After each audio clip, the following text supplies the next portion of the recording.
কারো বাসায় গেলে 5 পদের খাবার নিয়ে যাওয়া এবং কেউ বাসায় এলে 10 পদ রান্না করার কালচার থেকে বের হতে না পারলে আত্মীয় স্বজন এবং প্রতিবেশীদের মধ্যকার স্বাভাবিক সম্পর্ক রক্ষা করা কঠিন হয়ে পড়ে।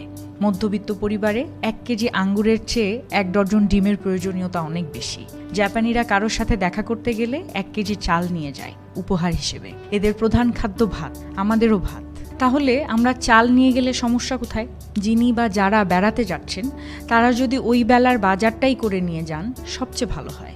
সেগুলোই রান্না হবে। মেহমান এবং মেজবান কারোরই সমস্যা হবে না, কষ্ট হবে না। বাসায় 2 বাচ্চা থাকলে সাথে 5 টাকা দামের 2 চকলেট নিয়ে যান, কোনো সমস্যা নেই। যারা 10 পদ রান্না করেন বা যারা 10 পদের রান্না না দেখলে মনে করেন সমাদর করা হয়নি ঠিকমতো, সবারই মনে রাখা উচিত তৃপ্তি ভরে খাওয়া যায় 2 পদ।